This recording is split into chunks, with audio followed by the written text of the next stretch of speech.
Shin Godzilla was seen as a bold reimagining of the original Gojira, featuring an all-new design that terrified audiences whilst delivering a message that harked back to the nuclear disasters that influenced it, but this time building its message off the Fukushima disaster, satirizing the slow ways the Japanese government reacted to the power plant meltdown. The film became a raging success, being the biggest Godzilla film to release in Japan for decades, earning over 16 billion Japanese yen on a budget of 1.6 billion yen. And winning countless awards like Best Film, Best VFX, Best Sound Design, Best Art Direction, and Best Directed Feature, as well as many more in the Japanese accolade ceremonies. So you've probably all seen the film by now, you know what happens. But what if I was to tell you that the film was originally going to be very different? Something so inconceivable and unexpected for a Godzilla film that would have blown our collective minds. Let's take a look at when Godzilla almost became God in the flesh. But before we begin, make sure to stomp that like button because it helps us stay in YouTube's algorithm and lets us know what you want to see more of. Thank you, residents. Now, let's get to it. I'm Alistair, and welcome to Dangerville.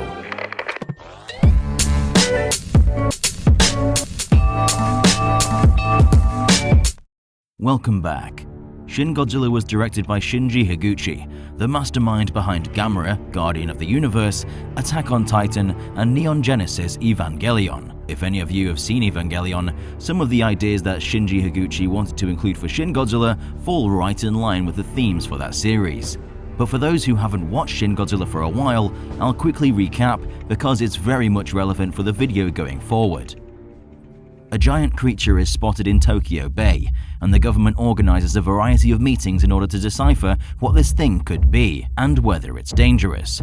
Midway through a press conference, the creature makes its way ashore and begins leaving a path of destruction as it moves inland. The monster is horrifying, a bulbous, pulsating, bleeding, red-skinned, mindless creature, seemingly completely unaware of where it is or what it's doing. The military is brought in to try and stop the creature, though is unable to commence the attack due to civilians being in the line of sight. Though whilst this happens, the creature appears to be changing, evolving, growing arms and stronger legs, and learning. Becoming more and more aware of its environment, it takes the opportunity to run away and retreat back to the ocean. The government scrambles together an expert team of nuclear scientists, zoologists, and politicians to try and figure out what the hell this creature could be, analyzing the radioactive paths it leaves behind and come to the conclusion that it must run on nuclear fission. During these meetings, the creature, now named Godzilla, has evolved to twice its original size, now a bipedal, nightmarish creature with a giant tail and rough mutated skin and glowing spines, foreshadowing the horror that's yet to come, garnishing a permanent grin on its face as it finds pleasure in the mass destruction it causes. You'll see why this is important later on in the video. He slowly makes his way towards the center of Tokyo, with the Japan Self-Defense Force attempting to stop him in his tracks, with entire battalions being wiped off the face of the earth.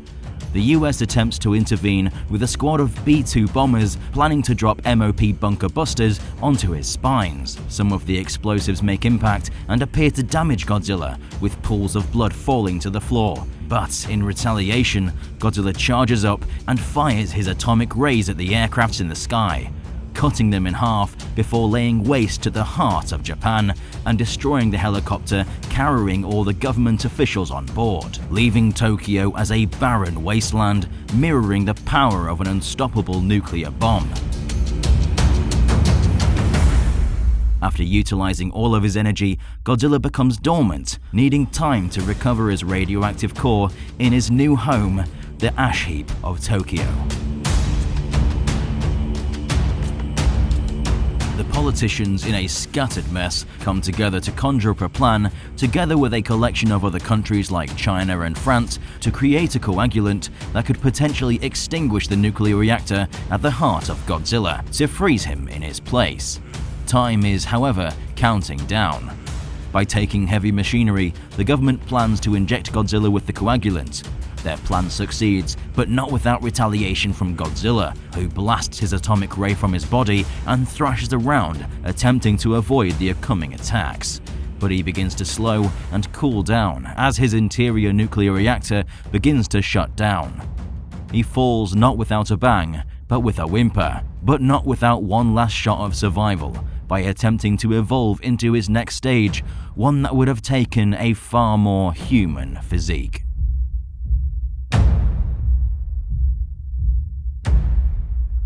As you see throughout the whole of Shin Godzilla, evolution and adaptation are some of the center points. We see the concept of life explored through the gradual change of a biological organism, from the simplest life form to the next stage of its mutation, where it manages to find its footing and walk on land before attempting to outsmart the humans by changing into a more primate-orientated form. The abilities of the next stage is unknown, but it would have most certainly been devastating. Godzilla no longer deems its form necessary for survival, but little did you know the idea of evolution was originally far more radical. In The Art of Shin Godzilla, described are many other potential forms that Shin Godzilla could have taken, each being more disturbing than the last. The fourth form was actually considered a baby, and originally Godzilla was meant to take a different fifth form and grow wings in order to fly. But there were also concepts of Godzilla using his atomic breath as a propulsion system, similar to Godzilla vs. the Smog Monster, as well as using his tail to glide across the city like a snake. But most importantly for this subject, the act of self-division was devised. He was originally planned to split into two and turn into two horrifying mutations from the original Shin Godzilla. But this wasn't going to stop at two. They would keep dividing and multiplying, destroying and spreading as they grew until they covered the face of the Earth, leaving it as a new world made entirely of biological matter. We saw the act of multiplying in Shin Godzilla, where he was attempting to turn himself into smaller primate-inspired life forms, and this would have originally been his sixth form. And by doing this, each of the creatures would have been controlled by a hive mind and would have been able to gather together and form the most powerful form they desired, becoming a legion. They would have eventually lost all sense of pain and emotion, essentially becoming unstoppable. But it doesn't end there. They would have been able to fully regenerate from the tiniest fragments fallen from its body, similar to how the Hydra regrows its heads. The sixth form would lose all requirements for air and water, thriving exclusively on the energy it creates from its internal nuclear reactor, achieving full self-energy production and becoming immune to the Yashiori plan. And it only gets weirder from here. Godzilla would lose its teeth and eventually mouth as it outgrew the needs of the orifice, becoming an all-powerful, almost indescribable Lovecraftian creature, so terrifying the mere sight of it would have driven anyone who lays sight on it to the brink of insanity. It would have lost all its internal organs and developed a way to seamlessly travel to outer space to reach other planets in order to spread and populate the solar system. It wouldn't stop there. We now reach its seventh form.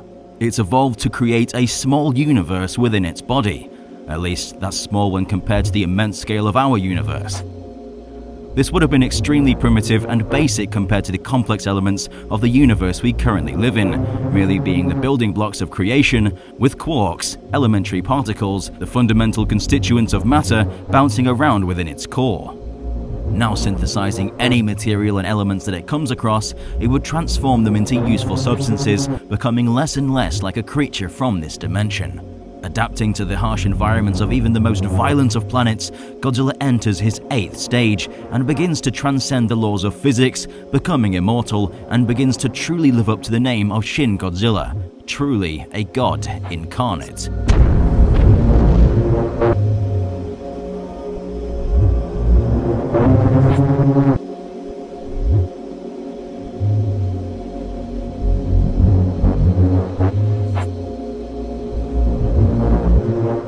The nuclear fusion inside Godzilla begins to act as the core for the next Big Bang.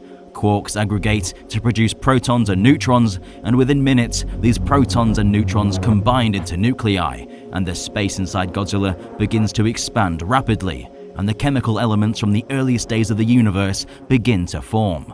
These are mainly helium and hydrogen, which are by far the most abundant elements in the universe.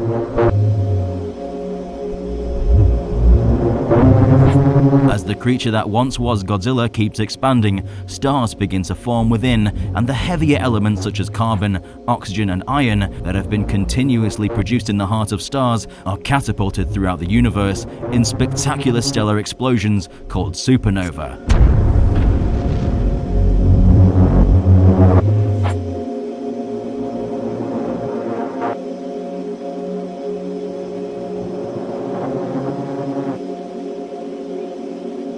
The construction of this new universe is very much in full swing.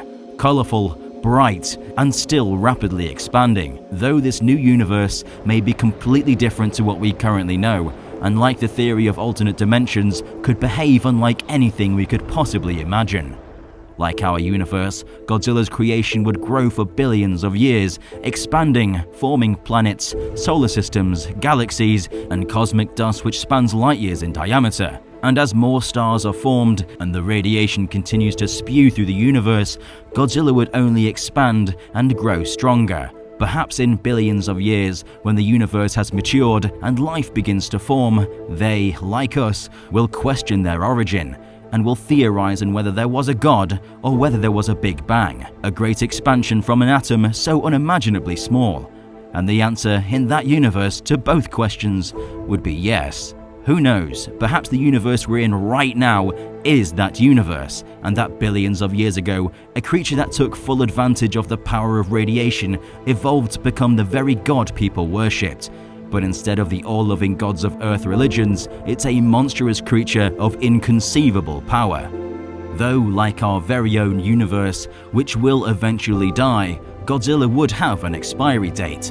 The radiation at his very core would begin to decay, and the universe he created would begin to freeze, and nothing interesting would ever happen again. Every star will die, nearly all matter will decay, and eventually all that will be left is a sparse soup of particles and radiation. Even the energy of that soup will be sapped away over time by the expansion of his universe, leaving everything just a fraction of a degree above absolute zero. In this big freeze, the universe ends up uniformly cold, dead, and empty, and Godzilla, the very creature that started from nothing, would return back to that very nothingness, leaving what was originally a bustling, living and breathing universe as nothing but an empty void, and perhaps only at that point, Godzilla would finally find peace.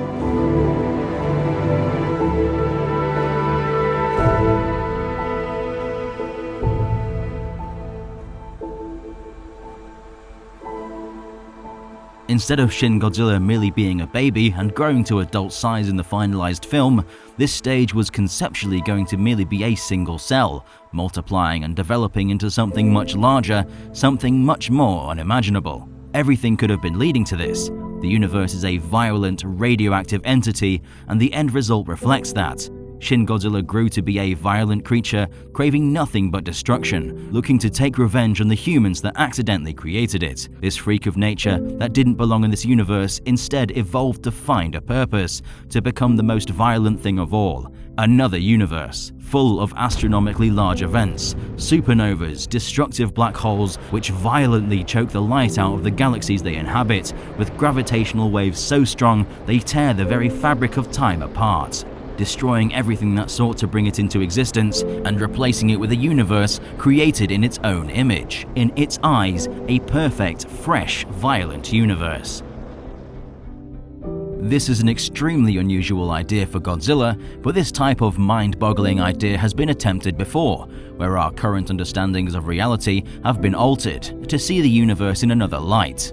Now, we obviously didn't see this in the final film. The budget for something like this would have been incredibly high, and due to the insane power Godzilla would command, there wouldn't have been much of a story, and certainly no bittersweet ending like what we saw in the original. But this concept was merely created to theorize the possible future forms Godzilla could have taken had he continued to rapidly evolve to an immeasurable scale. It's very likely that this was never even planned to become a part of the film. In fact, there is a growing rumor that this concept is merely a myth, something mistranslated from the Japanese edition of The Art of Shin Godzilla. But for now, we simply can't confirm whether it's real or fabricated, though it creates for an extremely interesting look into the power of radiation and the creation of the universe itself. But what leads us to believe that this was at least questioned by Toho themselves, leading to the myth's creation, comes from Ishiro Honda, the director of the original Gojira himself, which includes several ideas that would then go into this concept. As it was revealed in 2012, a memo called Shin Godzilla was written by Honda all the way back in 1992, which revealed that he was planning to create a Godzilla that could self-divide and merge with his enemy's biological matter and grow larger, enabling aerification and solidification, becoming inanimate yet all-powerful. Honda was vocal about his disappointment for the Heisei series of Godzilla films, and while he praised their camera work and sophisticated special effects, he disliked how shallow and unimaginative they were. So this idea of Godzilla becoming something much greater than he was originally designed to be is exactly the kind of thing that he would have loved. And if he was alive today, he would have most likely praised Shin Godzilla for not only its effects, but the depths of his story and return to form for the series. But it's clear that he wanted to take things much further, which is potentially how this story arose, with the concept that, much like Godzilla, evolved over time, becoming much grander than the sum of its parts. This concept is certainly a bizarre one, and would have most likely divided fans of the series, but intrigued critics around the world for its bold take on the now 66-year-old series.